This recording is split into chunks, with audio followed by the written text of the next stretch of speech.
Strat-O-Matic Excel Carryover League.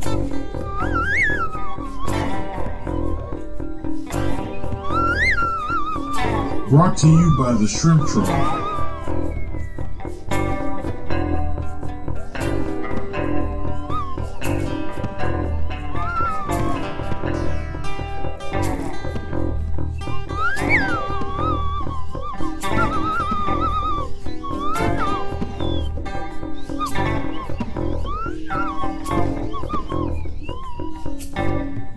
1973 to 1976.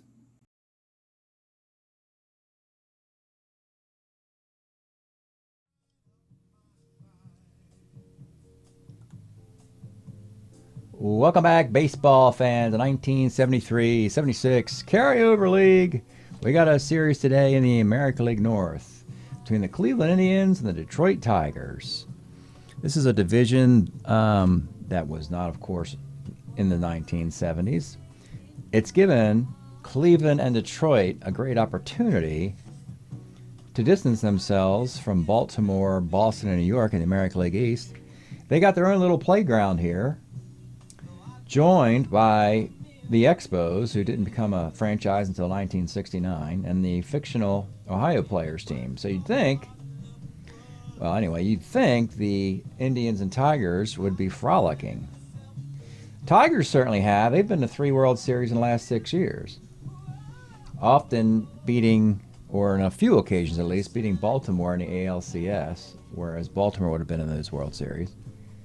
Cleveland, on the other hand, has done nothing as far as trying to get towards the playoffs.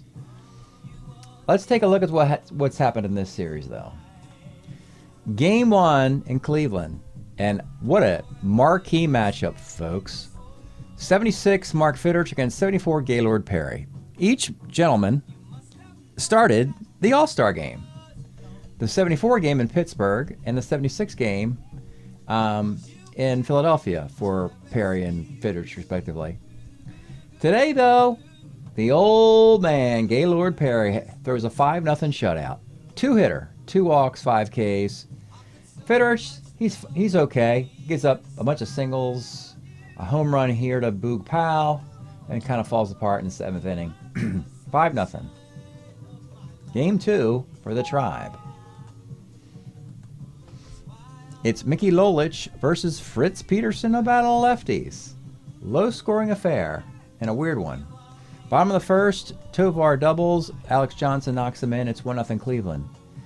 Then in the 2nd inning, a real bad inning for Buddy Bell, the third baseman. After an out, runner at first, ground ball to Buddy Bell. He kicks it for an error. Then a double. Another ground ball to Buddy Bell. He can't get a glove on it. It's a single. 2 miscues for the 2E23 third baseman, contributes to 2 runs for the Tigers. It stays that way as each pitcher pitches into the 8th inning. Bottom of the 9th, the Tigers have Oscar Zamora, a righty, and John Hiller. Zamora, the righty, faces right-handed Cliff Johnson, but Johnson walks. So now they go to John Hiller. Gamble gets a hit off his card. Then a ground ball to third baseman Dave Chalk of the Tigers, who's a 1E12 third baseman. He kicks it. Bad day for third baseman. There's a bunt and then an RBI single, and that's the ball game. 2 runs in the bottom of the 9th for the Indians. John Hiller takes the loss. Disappointing loss for the Tigers. Cleveland wins 3-2. Cleveland has been waiting to get some sort of comeuppance against the Tigers, and the Tigers aren't really having much of it, at least until this year. We go to Detroit for a Game 3.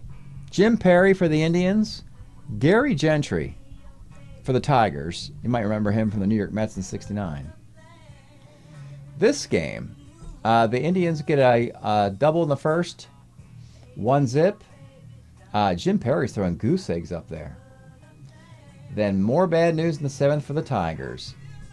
3 singles off of Gentry. They go to Jerry Johnson, a release specialist, a righty who gets lefties out, but Lowenstein singles, Buddy Bell walks, and Boog Powell, a lefty, hits a 3-run homer. And that's just going to be your ball game right there. 6-0. Bottom of the 8th, they greet Jim Perry. Tom Breiser with a 2-run homer. He's had a bunch of those this year.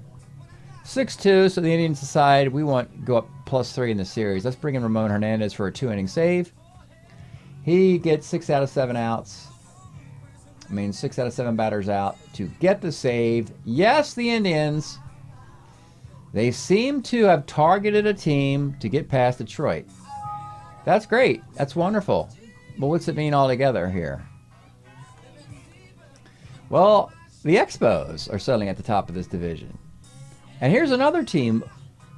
This is where the bottom feeders aren't feeding from the bottom much anymore. Same in this division. The Brewers and Twins were supposed to fail to the Royals and White Sox. And the Expos and this Ohio player team were supposed to fail to the Tigers and maybe the Indians. Hasn't been that way. And when you look at the whole enchilada here, these divisions are completely up for grabs. 8 teams playing reasonably well baseball. The worst winning percentage here is the Tigers are game under 500. Actually, Kansas City's 300. They got some work to do. But we have a game 4 today. Can Cleveland get a sweep on Detroit to make up for 6 years of blown opportunities? It seems that way. And we're going to have a rematch of that Game 1. So you didn't get to see the Game 1 All-Star matchup. You get to see it now. For the Indians, 1974, Gaylord Perry, 21-game winner, 2.52 ERA and 322 innings. And 1976, Mark Fidrich, 19-9, Rookie of the Year, 2.34 ERA and 250 innings. Really the story of 1976, which was kind of a down year in baseball. Statistically, anyway, it wasn't particularly fantastic, but there was the Bird. Bird didn't pitch well in the All-Star game. All those Reds hitters, Morgan, Rose, Bench, they had their way with him, really. So that's what we have today. Cleveland at Detroit. Game 4. Tigers need to win a game, or 2, or 3, or 4, or their season could start to spiral. Leading off for Cleveland, John Lowenstein, 68, pops the third. Dwayne Kuiper, short X. Verizer's a 3.44, makes the play. And Buddy Bell, 2.7's a base hit. Hey, you're Boog Powell, 1.6 is a K. Bottom of the first. Mickey Stanley in the leadoff spot. So the Tigers, after slumping, decided to shuffle their lineup a little bit. Ron LaFleur is the best batting average on the team, was normally leading off, but they decided to put him in the 3 spot. Frankly, Cleveland's got Ray Fosse's -3 arm catching, so they don't really need Ron to steal bases. They just need him to get it. It's just a hit. So let's put him in the 3 spot. Mickey Stanley draws some walks. Let's put him in the leadoff spot. Hoping this will break the 3-game slide for the Tigers. Mickey Stanley, 65, grounds second. Dick McAuliffe, 2.8, grounds the third. And now Ron LaFleur, 67 is a K. Top of 2, it's Oscar Gamble, 4.10. Center X, LaFleur, 3.13 in center. He makes the catch. Charlie Spikes, 46, is a base hit. Rick Manning, 1.8. Let's take a look at the Rick Manning card. 1975, rookie year. What a nice year. 75 and 76, really good. Ace stealer, 285 hitter. Eventually he'll be a 1. Some years he's a double A stealer. I think he was a really high draft pick, too. They had a lot of... he had a nice career, but not an amazing career with batting average. He often had like 250 seasons and below mixed in there, but at least at the beginning it looked promising for Rick Manning. 1.8, homer, 1-2 double. And when we look up, it's all Rick Manning because he gets the homer 1-2 off a right-handed pitcher. That is really weird because he had 1 home run, and that was it. He Okay, it doesn't have power versus righties. That's almost mathematically not enough home runs on this card. A 2-shot on 8 without power. Pete Rose had that in 80, but he had 655 plate appearances, I think, or something like that. Manning only has 520. Anyway, it's gone. Long and short of the story, it's a 2-run dinger. Ray Fosse, 62, rolls to the mound. Frank Duffy, 54, center B. Still puzzled by the Rick Manning homer chance versus right-handed pitching in 75. I might have to do a post-game look at that on Baseball Reference. Game logs or so forth. All right, Norm Cash, 1.7's a K. Willie Horton, 57's a K. Jim Northrup, 1.9, grounds a third.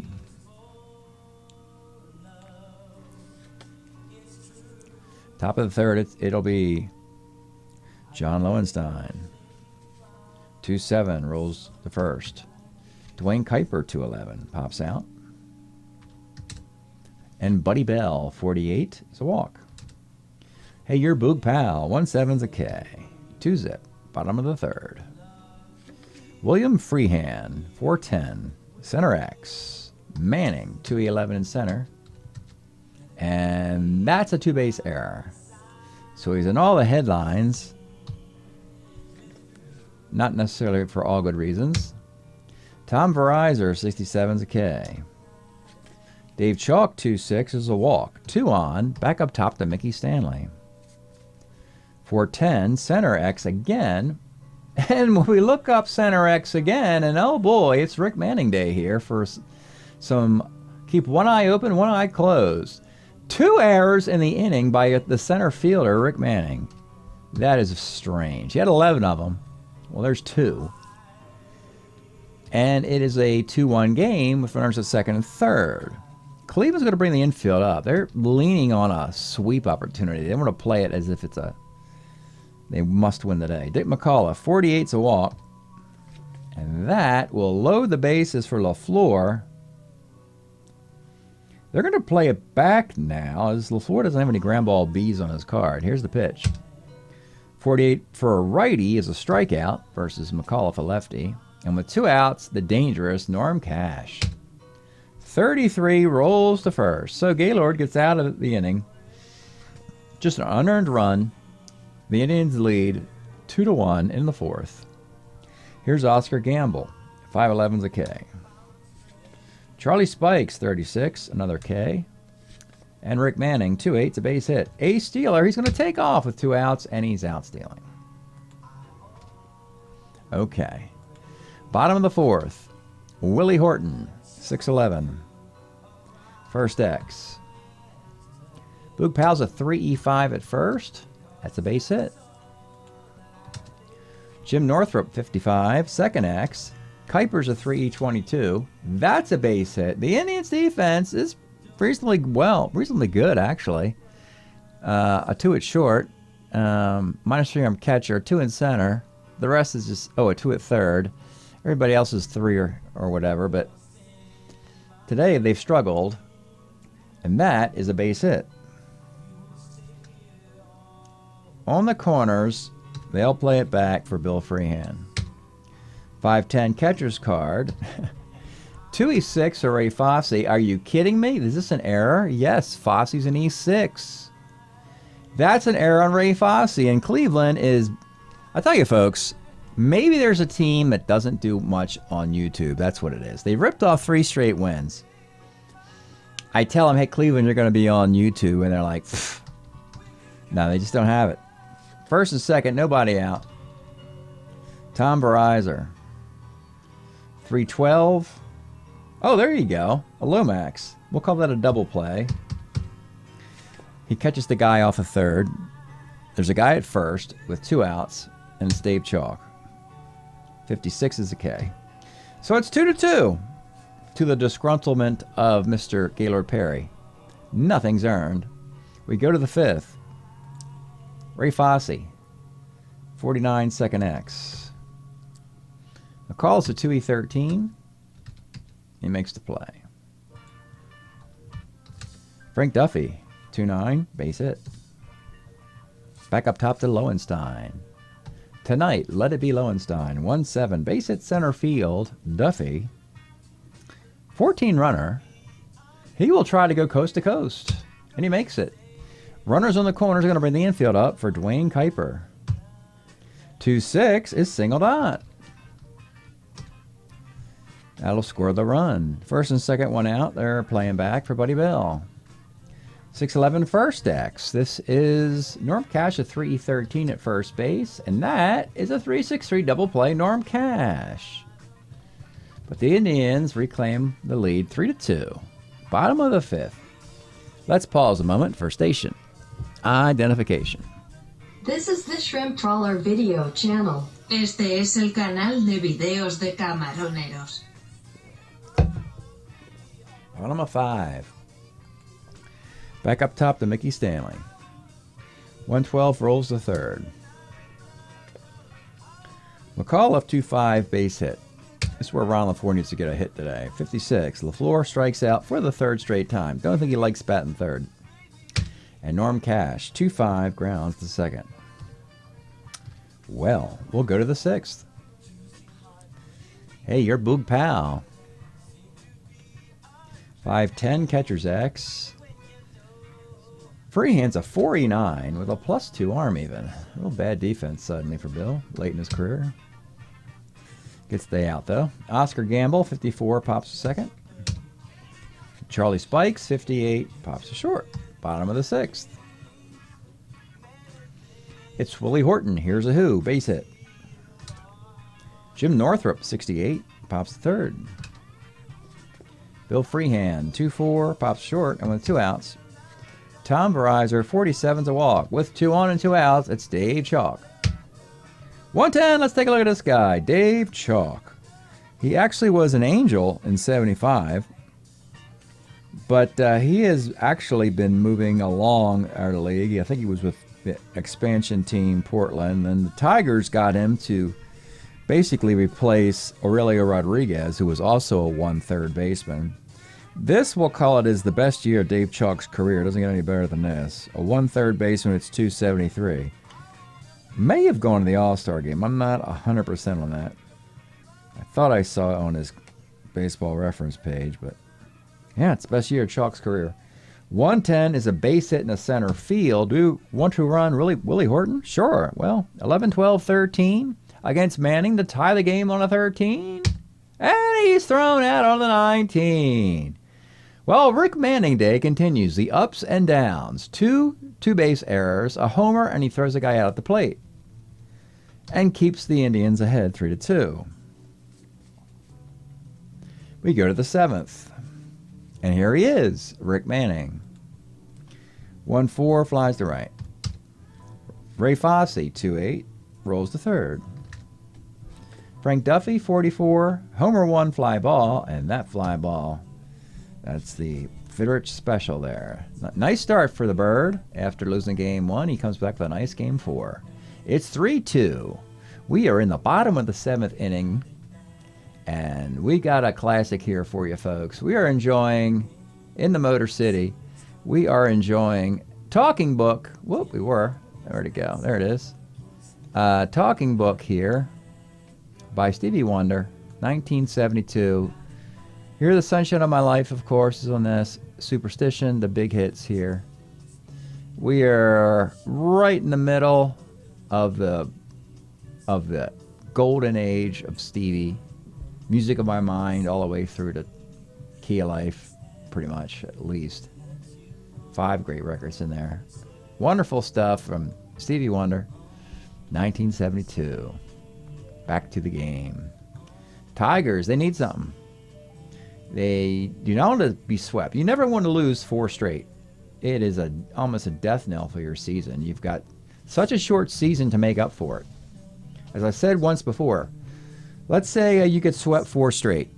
Okay, you can beat somebody 4 games to 3. You can beat somebody 3 games to 2. You can beat somebody 4 games to 3. You still got a losing record because you only picked up a game in those other 3 series while losing 4, netting 4 here. That's the magic in the scheduling of our carryover league. That's why it's always the best of something. So you're always on the knife edge in the 4-year carryover league. And the Tigers are on that knife edge today, folks. Top of their lineup. Cleveland. No defense to improve. And Gaylord Perry's a starter 9. They have Ramon Hernandez and Jim Kern in the bullpen if needed. 9 outs to get for a sweep. Top of the Tiger lineup, Mickey Stanley. 1-8, let's take a look at Mickey. Great defense. Can play first in the outfield. Nice flexibility. Al Kaline could as well, with great defense at first in the outfield. Stanley just never really put the offense together. 256 here. With hitting righties better than lefties. I'll give him that. 1-8, triple 1 to 5. It'll be a base hit. 14 runner. Good base runner, not base stealer. Now you got Dick McAuliffe. And Dick McAuliffe, single 1 to 19, gets it. 2 on, no one out. And you got Ron LaFleur, who's 0 for 3 with 3 Ks. 1-7, let's take a look at LaFleur as things have changed for him. 1976, he blossoms into a 316 hitter. He'll hit 320 in 77. These would be the golden ages of Ron LaFleur. Double-A stealer. Decent in center field, a 3 with a 0 arm. 51 walks. 1-7 is double 1 to 3, and he catches the double. Doesn't have to steal second now. We got a tie game as Gaylord Perry's on the ropes. Second and third, nobody out in a tie game. There are some ground ball Bs on Norm Cash's card. They're going to bring it up. Norm Cash, 67's a K. And I got Willie Horton. Same thing. They're going to bring the infield up for Willie Horton. With second and third, you're not going to turn double play anyway, so I like to bring it up in that case. 2-5 is a ground ball to short with the infield up. So you play it back, you're losing. You play it up. We got a tie game with second and third and 2 outs. Jim Northrup with a base open with Bill Freehan behind him. Something that Perry should ponder. Jim Northrup's had some big hits for this Tiger team. I think we're going to walk him. I don't like to do intentional walks in Strat, but Perry dominates righties. And basically, Perry knows what he's doing. So he said, I'm going to walk this guy. And I'm like, okay, Gaylord, if that's what you want to do. They're going to walk Northrup with the base open to face Bill Freehan. Bases loaded, 2 outs. Here's the pitch to Bill Freehan. 2-6, that didn't work. Let's take a look at Bill Freehan's card. Much better against lefties. But against righties, still okay. Incredible offense in 74 for a very old Bill Freehan. It's not a fluke either. It's almost 500 at-bats. He's hitting 297 with 18 home runs. But the arm and the defense behind the plate falters. Anyway, 2-6 is a base hit in the center field. 1 run will score. LaFleur's running, you know that. And he will score. It's a 2-run single. And that strategy of walking Northrup did not work at all for Gaylord. It's a 5-3 game. Northrup goes to third on the throw, and it's Tom Verizor. Verizor 47 is a walk, and the bases are loaded. Final batter, and we'll call it a point of weakness if they bat around. Our boy Dave Chalk. 56 is a K. Starter 9 Perry. That's a broken point of weakness hit for most pitchers, but not for starter 9 Perry. 5-3 game into the 8th for the Bird. If things get dicey, they'll go to Hiller. He's got a 2-run lead. Fitters cannot lose this game. At the top, Tigers, they have some defense to bring in. They can bring... you know what's weird? They have Al Kaline as a 2-2 in right field, but they don't really need him. They got a 1 in right field, a 2 in left. Oh, yeah, they can. They could put... they could get LaFleur out of there and move Mickey Stanley into center field. Just to improve your outfield defense. That's what they'll do. LaFleur had the big double in the inning. His day's done. K-Line goes in for him. Now they got great outfield defense. Top of the 8th, it'll be John Lowenstein. 37's a K. Dwayne Kuiper, 6'10", third X. And you got the 1E12 third baseman. Makes the play. And Buddy Bell, 110's a single. Your tie runs, Boog Powell. There's a mound visit, and you're going to pull the kid.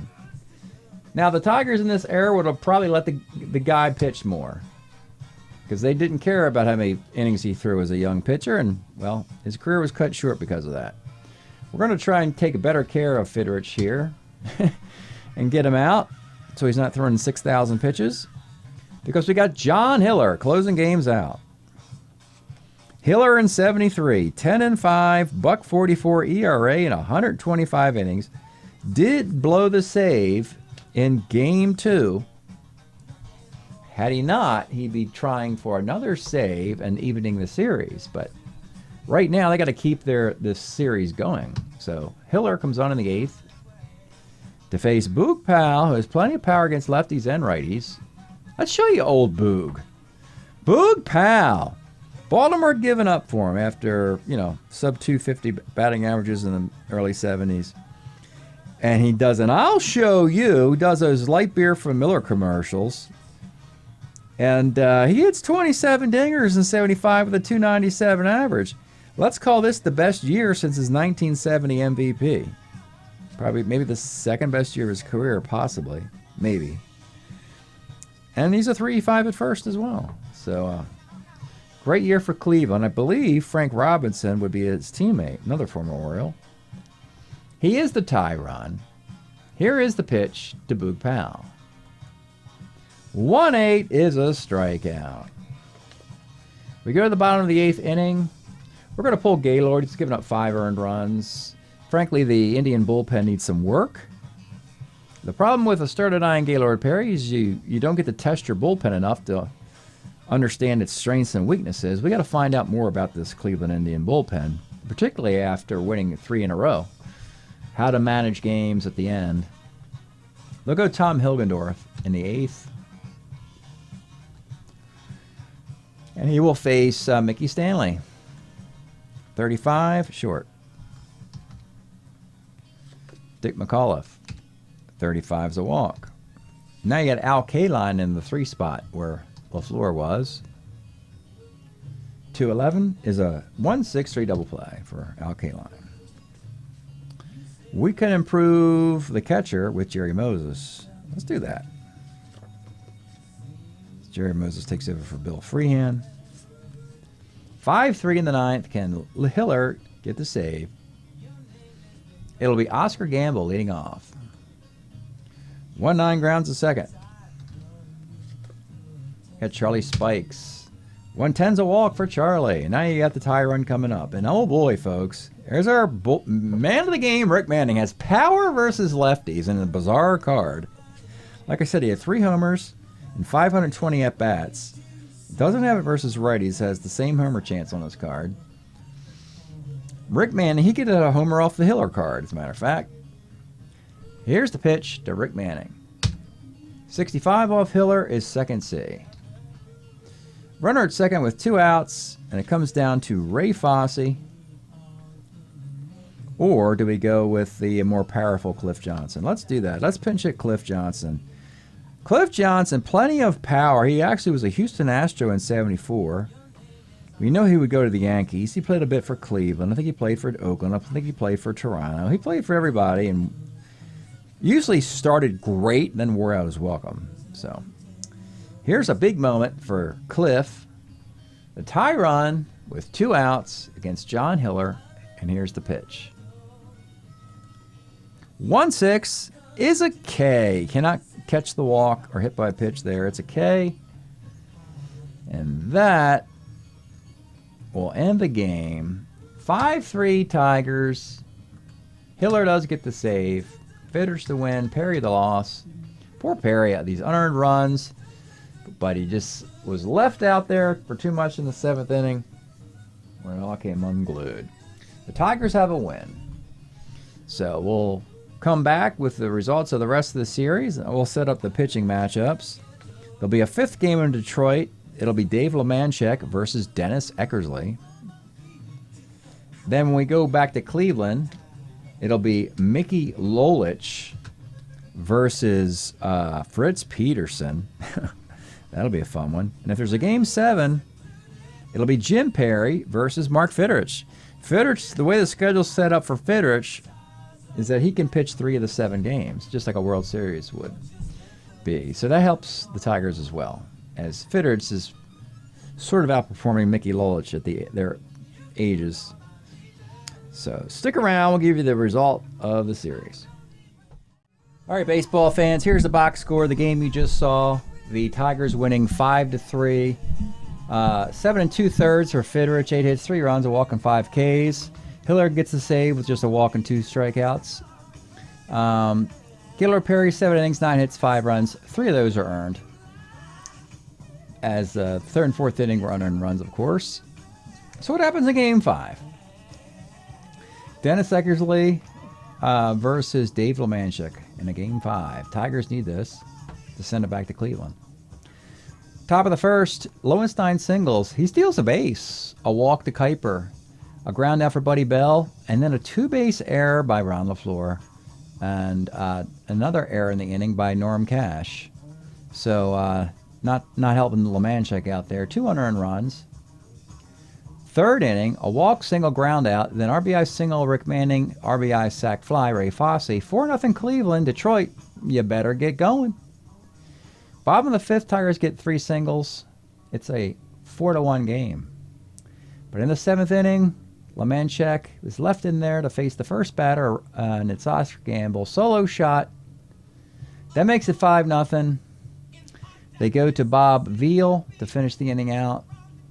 Meanwhile, Eckersley cruises through 7 innings, just the 1 run. It's 5-1. Then in the 8th, they get to Bob Veal, and it gets ugly here. Cleveland gets single, single, walk, single, single, single, single, walk. All singles and walks off of Bob Veal and Oscar Zamora, and the Boo Birds come out as the Tigers are folding up like a cheap card table today, folks. A 6-run 8th inning.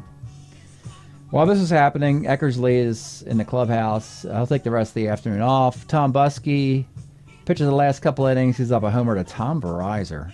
How many home runs does that guy have? I don't even understand that, but we'll check that out. It's an easy win and an easy 4-1 series win for the Indians. No, they didn't get a sweep. I guess you call this a gentleman's sweep. They win the first 3, lose 4, and win 5. A road win, 11-2.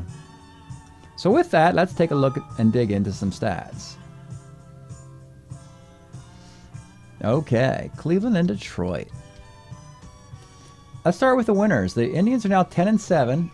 Right in the middle, I think a half game behind the Expos. They are hitting .280. They have a .396 earned run average. That could get better. Perry's been good, sure. 3-2, but is only 12 runs in 41 innings. His brother, not so good. He hasn't been good. Fritz Peterson and Dennis Eckersley have been.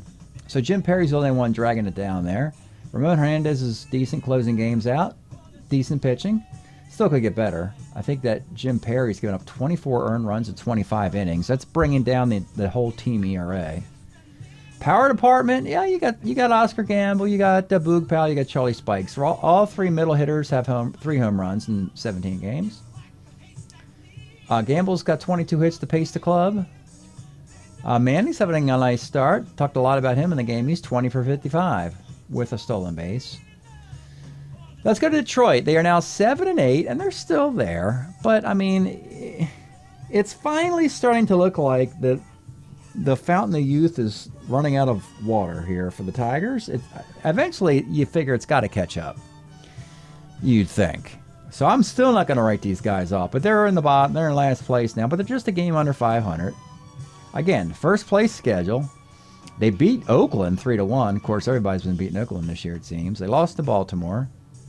I think or did they play Baltimore? They played the White Sox, I think. Anyway, hitting .253 with a 4.14 ERA. The Bird is 3-2, 16 runs in 37 innings. That's okay. That's fine. Not as good as this card. Lolich is 0-3, not good at all. Hiller's got 3 saves, which is nice. Power department. Tom Verizon has 5 home runs and 9 RBIs and 46 at-bats. Just bizarro world. He's got more home runs than Willie Horton, and Bill Freehan combined. Matter of fact, it's just those three guys and Jerry Moses have all the home runs. That means Northrup, McAuliffe, Kaline, Norm Cash does not have a homer either. So, yeah, it's what it is for the Tigers right now. It's just kind of meh. We'll go over here to this chart here. We'll plug in the result. The Tigers got 1 win. Cleveland gets 4. I can go up here and see the 7-8 record and the 10-7 record. I can even set up the pitching rotation in this chart while we're here. That was a 5-gamer, so that game is not being played. That game's not being played, and over here, that game's not being played. That game's not being played. Cleveland will be playing an interleague series against the Pirates. That'll be fun. Cleveland and the Pirates next time they play. So that'll be Perry. I think Fritz Peterson will go into the 2 spot ahead of Jim Perry, who's struggling. We'll set it up that way.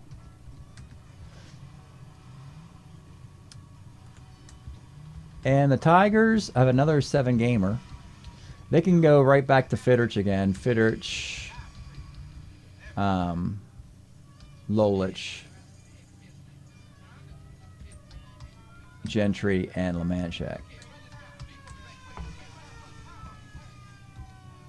Okay. They take on... the Tigers will take on, looks like... the Ohio team. Yeah, they'll take on the Ohio players. So the Tigers get what they want to do. They want to play a team ahead of them so they can catch up. So that's how that'll set up.